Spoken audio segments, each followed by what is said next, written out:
Eu tenho um livro que eu li quando era pré-adolescente ou adolescente, que chamou Tempo, o Profundo Mistério do Universo. Esse livro, ele foi tão legal pra mim, assim, porque, cara, fala sobre o tempo, sobre a possibilidade de viagem no tempo, ele dá vários exemplos, assim, e é uma coisa que sempre me intrigou, esse lance do tempo, né, da gente viver num mundo quadridimensional, que uma das dimensões é o tempo. É meio confuso isso, né, você fala, altura, largura e profundidade, mais o tempo. Exato. Não é? O que é o tempo? Dá pra definir? Cara, é difícil, é complicado isso aí, cara. Tem várias definições. Tem várias definições. Você pode começar a definição super antiga, desde os filósofos, né? O que eles pegam aí, ó. Aí, ó. Você acabou de mostrar uma das coisas do tempo. Aqui, ó. Porque se você tivesse deixado cair, é a maneira como a Isso. física define o tempo. Exatamente. Que é a entropia. Que é a entropia. É a segunda lei. Então caiu, quebrou, aquilo lá não tem como voltar. Isso Isso é uma das maneiras, só que você parou aqui no meio. Olha aí, ó. Tá vendo exatamente. só? Você impediu o curso natural do tempo. Olha aí. Olha aí, ó. Olha que Você coisa. impediu o curso natural Tá do vendo? tempo. Parece que foi combinado. Mas se voltar, né, tem desde os filósofos, como eles definiam o tempo. Imagina, cara, o cara lá, filósofo, não tinha nada, não sabia o que era nada, e de repente tá vendo que tá passando, né? Sim. Tá passando alguma coisa, tá mudando. É. O sol muda, o dia vira noite. Aí ele olha pra lua, a lua um dia tá de um jeito, outro dia tá do outro e aquilo lá vai... Perfeito. Porque, na verdade, o tempo ele surge como uma definição humana por uma contagem de ciclos da nossa vida que interfere no nosso cotidiano, né? Tipo, dia, noite, ano, tipo, lua dando voltas na Terra e por aí vai, né? Então, eu diria que esse é a premissa. O tempo é uma definição humana porque as coisas acontecem, as coisas se transformam e a gente, de alguma forma, para estabelecer cotidiano, para estabelecer rotina, a gente faz esse tipo de marcação até para plantações e para tudo. O tempo ele está em tudo na nossa vida, de fato. Agora, é uma incógnita. Do ponto de vista físico, né, Sérgio? O que é o tempo? Então, um dos primeiros caras que trouxeram à luz ali essa ideia que você colocou, inclusive, de um universo quadridimensional, foi um cara chamado Minkowski. Certo? Minkowski. Então Famosas coordenadas de Minkowski. Exatamente. Então ele trouxe um significado físico para o tempo, foi um dos significados físicos que a gente tem para o tempo, que é trazer o tempo como sendo, então, uma dimensão a mais dentro do espaço que agora é quadridimensional e não é mais tridimensional, né? Então, esse é um ponto. Agora, muito mais interessante do que isso é o que o Sérgio falou da entropia. Que, na verdade, a entropia, inclusive, que define um sentido para o tempo. Por exemplo, Flecha do tempo. A flecha do tempo. Por exemplo, você deixou o copo cair. Se ele tivesse caído e tivesse se despedaçado no chão, você teria como desfazer isso? Não. Você não teria. Não teria. Então, isso é um processo. É igual o ovo. Você pega o ovo, quebra ele e transforma ele em omelete. Tem como ele voltar a ser Tem ovo como ele de novo? fazer... Não tem. Então, isso é que a gente chama de... É um processo que a gente chama de irreversível. E quando nesses processos são irreversíveis, isso que o Sérgio falou, a entropia sempre aumenta. É claro que a gente não vai entrar nos detalhes da coisa, mas a entropia absolutamente sempre aumenta e isso define um sentido físico para o tempo. O sentido do tempo é o sentido do aumento da entropia do universo, porque absolutamente 99,9% de todos os processos que acontecem no universo, eles são irreversíveis, como o que a gente exemplificou esse copo caindo aqui no chão. Agora, e o mesmo, o Sol quando brilha, ocorre um processo de fusão nuclear ali, também dentro do contexto de um processo que é irreversível. Aquela ideia que o pessoal tinha dos táquions, por exemplo, que eles se movimentam de trás para frente no tempo, nunca foi comprovado isso. Já ouviram falar nisso, Sim, né? Claro. Que em histórias de ficção científica a gente vê, como no Watchmen, né? Que os caras usam isso. Tem uma história trágica nisso aí, né? Ah, é? Tem uma historinha meio trágica. Bom, existe isso de alguma coisa, alguma partícula que se movimenta de trás para frente? Ou seja, a causa vem depois do efeito. O que acontece aí é o seguinte, na verdade esses táquions, eles são partículas que podem se propagar a uma velocidade maior do que a da luz. Só que são partículas teóricas. São partículas teóricas. Isso que eu não entendo. Como chegam nisso se ninguém comprovou? É em cálculo? Isso é uma coisa importante até da gente explicar, até antes de começar a falar da parte da física, porque nós vamos falar muito disso, cara. A física, ela tem duas partes e hoje o prêmio Nobel tá aí até para isso, porque ele acaba premiando os dois setores, né?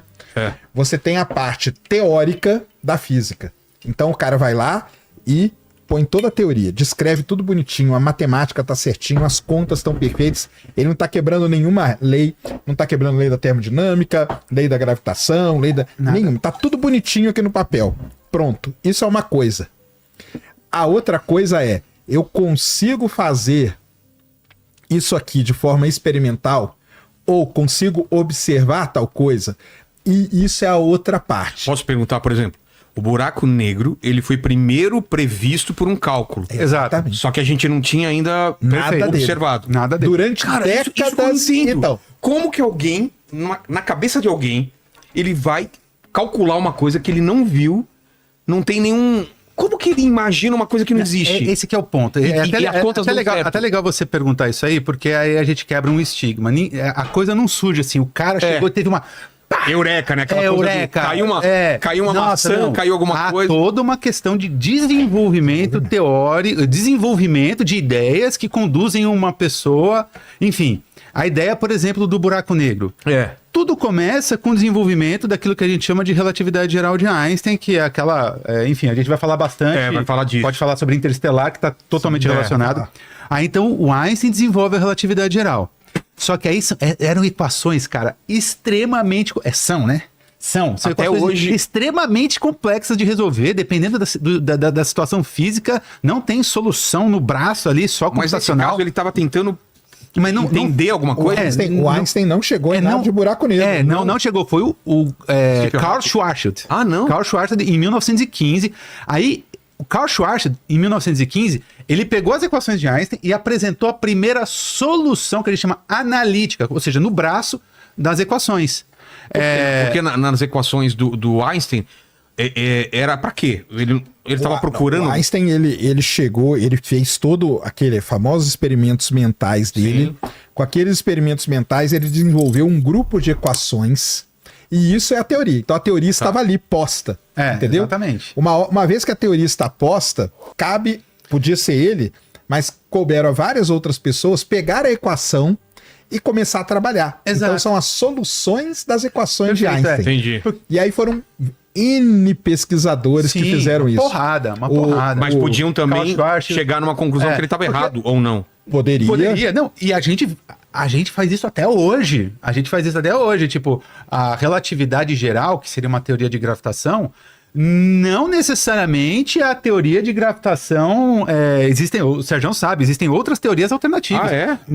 Tipo, a gente não bate martelo nessa aqui é a teoria de gravitação definitiva. Não. Até que... Então, ela é uma das teorias mais postas à prova que a gente diz. E o mais legal, em várias situações diferentes. Então, no sistema solar, com a precessão de Mercúrio, ela funciona. Satélite orbitando a Terra, ela funciona. Buraco negro, ela funciona.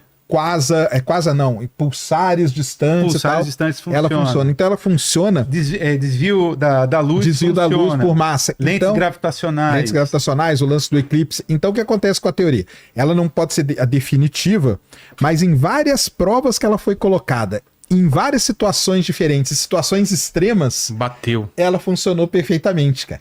Então, assim, ela seria uma das... perto de uma coisa completa. Mas ela é completa? Talvez não. Talvez não.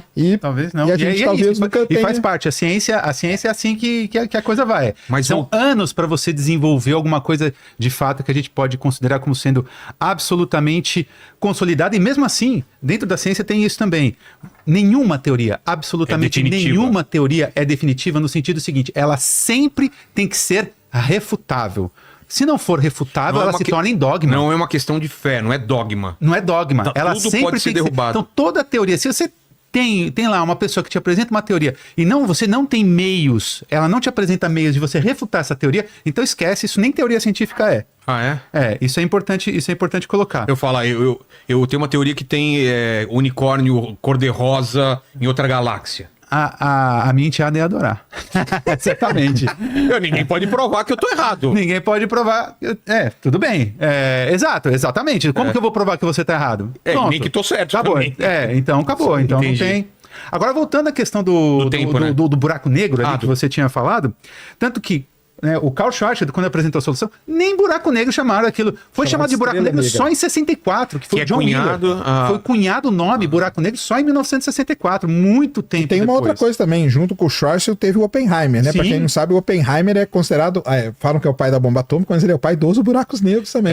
Ele foi um dos caras que É o pai de resolveu. muita coisa. Ele foi um dos caras que resolveu as equações do Einstein. Mas antes, também. antes da gente ir pro buraco negro, então vamos definir o tempo, né? Que a gente tava falando Sim, vamos lá. desse universo quadridimensional. Quem que chega, então, a essa Tá, ideia? essa coisa foi o Minkowski, que colocou a ideia de, então, o espaço, agora é um espaço-tempo, ou seja, nós vivemos dentro de um ente quadridimensional onde a gente pode se locomover no espaço, para frente, para trás, para cima, para baixo, esquerda, direita, porém, há um sentido único para o tempo. Então, a gente até diz, a gente é capaz, é possível viagem no tempo? Na verdade, a gente está viajando no tempo com o tempo a uma taxa de 1 segundo por segundo. Né? Estamos indo para o A gente futuro. está indo sempre para o futuro. De acordo com as nossas definições do que é tempo, lembrando que isso é realmente um conceito humano, né? Para a gente conseguir entender esses É processos. uma convenção, né, cara? Uma convenção Foi feita humana. uma convenção humana pra gente poder entender, então, o Esses tempo. processos físicos. E até... Se tivesse um cara de outro, um extraterrestre, ele poderia medir o tempo de uma maneira diferente e entender o tempo Mas diferente. nós mesmos já medimos o tempo de maneira diferente. Porque, por exemplo, esse calendário que a gente usa para medir o tempo que Sei. comanda a nossa vida, ele é um calendário recente, calendário gregoriano. E é baseado no Sol ou na Lua, né? E Que é uma ele- coisa da gente aqui, né? Então, mas por exemplo, é o calendário chinês. Tá. O calendário chinês é um calendário bem certo, cara, porque ele é baseado na Lua. Então ele começa na Lua Nova, né? A primeira Lua Nova do ano começa o ano chinês. O nosso calendário que a gente segue, que é o gregoriano, cara, que ele passou ali pelas É uma reformas bagunça, e tudo. né? Cara, ele é uma bagunça tão grande que é o seguinte: tem 2 meses, o mês não era pra ter 30, primeiro que não era, né? Mas tudo bem, era pra ter 30, 31. Só que tem julho e agosto que tem 31. Você sabe por quê, né? Não. Por que chama julho? Em por causa homenagem ao Júlio César. Aí o outro cara falou, eu Aí também o- quero ter o 31. Augusto César falou assim, eu quero o mesmo meu nome também e quero com o mesmo dia do Júlio. Nossa. Aí ferrou tudo. Aí tiveram que pegar um mês, nada a ver, que é fevereiro, tirar uns dias dele, para depois de 4 anos arrumar. Olha que bagunça, Olha que virou bagunça. o calendário. E a gente cara. aprende aquele negócio aqui, né? Aqui, Né? isso aqui do ossinho. O que é pra cima é 31, o que é pra baixo Isso aí é uma convenção, cara. Mas o calendário gregoriano, ele é uma coisa muito recente.